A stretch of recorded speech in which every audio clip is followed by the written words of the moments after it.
ക്രിസ്തുവിൽ സ്നേഹം നിറഞ്ഞവരെ, നോമ്പുകാലത്തെ ആദ്യത്തെ ഞായറാഴ്ചയിലേക്ക് നമ്മൾ കടക്കുമ്പോൾ നമുക്ക് വചന വിചിന്തനത്തിനായി സഭ നൽകുന്നത് ഈശോ മരുഭൂമിയിൽ പരീക്ഷിക്കപ്പെട്ട ഭാഗമാണ്.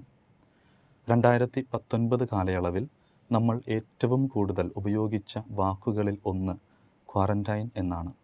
ഇറ്റാലിയൻ വാക്കിൽ നിന്നാണ് ഈ വാക്ക് വരുന്നത്. 40 എന്നാണ് ഇതിൻ്റെ അർത്ഥം. പണ്ടുകാലത്ത് കപ്പലുകളിൽ രോഗം പടരാതിരിക്കാൻ യാത്രക്കാരെ 40 ദിവസങ്ങൾ മാറ്റി നിർത്തിയിരുന്ന രീതിയിൽ നിന്നാണ് ഈ വാക്ക് പ്രചാരത്തിലെത്തിയത്. സഭയുടെ പാരമ്പര്യത്തിൽ നോമ്പുകാലത്തെ ലാറ്റിൻ ഭാഷയിൽ ക്വാദ്രാജേസിമ എന്ന് വിളിക്കുന്നു. ഈശോ മരുഭൂമിയിൽ ചെലവഴിച്ച 40 ദിവസങ്ങളെ ഇത് സൂചിപ്പിക്കുന്നു. നോമ്പുകാലത്തിലെ ആദ്യ ഞായറാഴ്ച ഈശോ നേരിട്ട പ്രലോഭനങ്ങൾ വിവരിക്കുന്നതിലൂടെ നമ്മൾ നമ്മുടെ ജീവിതത്തിലെ പ്രലോഭനങ്ങളിലും പ്രതിസന്ധി ഘട്ടങ്ങളിലും പരാജയപ്പെടുന്നതിന് കാരണവും ഈ വചനഭാഗം നമുക്ക് മനസ്സിലാക്കി തരുന്നു. കോറി ടെൻ ബൂം എന്ന സ്ത്രീയുടെ ജീവിതം ഇവിടെ നമുക്കോർക്കാം. കോറിയും കുടുംബവും തങ്ങളുടെ വീട്ടിൽ ജൂതന്മാർക്ക് അഭയം നൽകി. ഇതറിഞ്ഞ നാസികൾ അവരെ തടവിലാക്കുന്നു.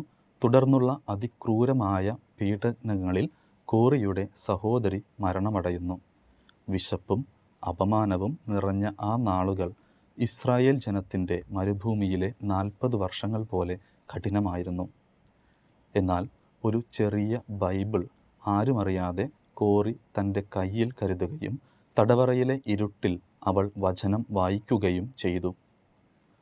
അവളുടെ മനസ്സ് പല ആവർത്തി അവളോട് പറഞ്ഞു, നിന്നെ സ്നേഹിക്കുന്ന ദൈവം ഉണ്ടെങ്കിൽ എന്തിന് ഇവിടെ കിടന്ന് മരിക്കണം? നിന്നെ സ്നേഹിക്കുന്ന ദൈവമുണ്ടെങ്കിൽ എന്തിന് ഇവിടെ കിടന്ന് മരിക്കണം? ഇത് ആദാമിനോട് സാത്താൻ ചോദിച്ച ചോദ്യത്തിന് സമമാണ്. എന്നാൽ കോറി മനസ്സിൽ വചനം സൂക്ഷിച്ചു. ക്രിസ്തുവിൻ്റെ സ്നേഹത്തിൽ നിന്ന് ആര് നമ്മെ വേർപെടുത്തും? കഷ്ടതയോ ക്ലേശമോ പീഡനമോ? നാളുകൾക്കപ്പുറം കോറി മോചിതയാകുന്നു. അതിനുശേഷം ഒരിക്കൽ തങ്ങളെ പീഡിപ്പിച്ച ഉദ്യോഗസ്ഥനെ അവൾ ചെന്ന് കണ്ടു. അയാൾക്ക് പൂർണ്ണ ഹൃദയത്തോടെ അവൾ മാപ്പ് കൊടുക്കുന്നു. മനുഷ്യസഹജമായ വികാരം കൊണ്ട് അവൾക്ക് അയാളെ വെറുക്കാമായിരുന്നു. എന്നാൽ ഈശോയുടെ വചനം അവളുടെ ഉള്ളിൽ മുഴങ്ങി, ശത്രുക്കളെ സ്നേഹിക്കുവിൻ. അവൾ പിന്നീട് പറഞ്ഞു, എൻ്റെ ഉള്ളിൽ സ്നേഹം ഇല്ലായിരുന്നു. എന്നാൽ വചനം നൽകിയ കരുത്തിൽ ഞാൻ അയാളുടെ കൈകൾ പിടിച്ച് ക്ഷമിച്ചു. ഇന്നത്തെ ആദ്യ വായനയിൽ പരാജിതരായ ആദത്തെയും ഹൗവയെയും നമ്മൾ കാണുന്നുണ്ട്. അവർ പരീക്ഷിക്കപ്പെട്ടതും എല്ലാ സൗകര്യങ്ങളുമുള്ള ഏദൻ തോട്ടത്തിലാണ്. എന്നാൽ ഈശോ പരീക്ഷിക്കപ്പെട്ടതും വിശപ്പും ദാഹവുമുള്ള മരുഭൂമിയിലാണ്. ആദവും ഹൗവയും ദൈവത്തിൻ്റെ വചനം സാത്താൻ്റെ യുക്തിയുമായി കലർത്തി പരാജയപ്പെട്ടു. ദൈവവചനത്തിന് മുകളിൽ സാത്താൻ്റെ വാക്കുകളിൽ അവരുടെ കാലുകൾ ഇടറി. സാത്താൻ വചനം വളച്ചൊടിച്ച് പ്രലോഭിപ്പിച്ചപ്പോൾ ഈശോ വചനം കൊണ്ട് അതിനെ നേരിട്ടു. ആദം ദൈവമാകാൻ ആഗ്രഹിച്ച് മണ്ണിലേക്ക് വീണപ്പോൾ ഈശോ ദൈവമായിരുന്നിട്ടും മനുഷ്യനായി താഴ്ന്ന് വചനത്തിന് കീഴ്പ്പെട്ട് വിജയം വരിച്ചു. ഇസ്രായേൽ ജനത്തിൻ്റെ കാര്യവും സമാനമാണ്. ഈജിപ്തിലെ അടിമത്തത്തിൽ നിന്ന് മോചിതരായ ഇസ്രായേൽ ജനം 40 വർഷങ്ങളാണ് മരുഭൂമിയിലൂടെ സഞ്ചരിച്ചത്. എന്നാൽ ആ യാത്രയിൽ അവരും പരാജയപ്പെടുന്നത് നമ്മൾ കാണുന്നുണ്ട്. കാരണം വിശന്നപ്പോൾ അവർ ദൈവത്തെ സംശയിച്ചു. കഷ്ടതകൾ വന്നപ്പോൾ അവർ പഴയ അടിമത്തത്തെ കൊതിച്ചു. മന്ന നൽകിയ ദൈവത്തെ മറന്ന് ഈജിപ്തിലെ ഇറച്ചിപ്പാത്രങ്ങളെ ഓർത്തു. ദൈവവചനത്തേക്കാൾ ഉപരിയായി അവർ സ്വന്തം ജഡിക ആഗ്രഹങ്ങൾക്ക് മുൻഗണന നൽകി.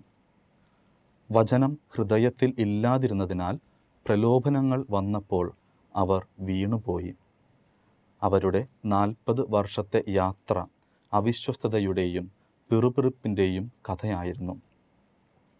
ഇവിടെയാണ് ഈശോ വചനം ഉപയോഗിച്ച് എല്ലാ പ്രലോഭനങ്ങളെയും അതിജീവിച്ച് നമുക്ക് കരുത്ത് നൽകുന്നത്. വചനത്തെ മുറുകെ പിടിച്ച് ജീവിക്കുമ്പോൾ നമ്മുടെ ജീവിതത്തിലെ പ്രതിസന്ധി ഘട്ടങ്ങളെയും അതിജീവിക്കുവാൻ നമുക്കും കരുത്ത് ലഭിക്കും. ഈ നോമ്പുകാലം വിശുദ്ധമായ ഒരു ക്വാറന്റൈനാണ്. ശുദ്ധീകരണത്തിൻ്റെയും പരീക്ഷണത്തിൻ്റെയും സമയം.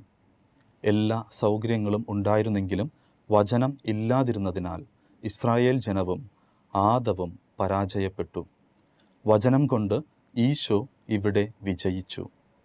കോൺസെൻട്രേഷൻ ക്യാമ്പിലെ പീഡനങ്ങൾക്കിടയിലെ പ്രലോഭനങ്ങളിലും പ്രയാസങ്ങളിലും വേദനകളിലും തളരാതിരുന്ന കോറിയെപ്പോലെ നമുക്കും ബൈബിളിലെ വചനത്തിൻ്റെ വെളിച്ചം ഹൃദയത്തിൽ സൂക്ഷിക്കാം.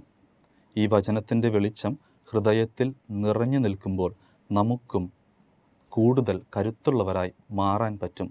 ഈ നോമ്പുകാലത്ത് നമ്മുടെ പരീക്ഷകളെ നേരിടാൻ വചനം ഒരു പരിചയമായിരിക്കട്ടെ, ഊന്നുവടിയും ദണ്ഡുമായിരിക്കട്ടെ. സങ്കീർത്തനം 119:11 നമ്മൾ വായിക്കുന്നു, അങ്ങയ്ക്കെതിരെ പാപം ചെയ്യാതിരിക്കേണ്ടതിന് ഞാൻ അങ്ങയുടെ വചനം ഹൃദയത്തിൽ സൂക്ഷിച്ചിരിക്കുന്നു. ഈശോയിലേക്ക് കൂടുതൽ അടുക്കുവാൻ ഈ നോമ്പുകാലം നമ്മെ സഹായിക്കട്ടെ. അവിടുത്തെ വചനം നമ്മുടെ പാദങ്ങൾക്ക് വെളിച്ചവും പാതയിൽ പ്രകാശവും ആയിരിക്കട്ടെ.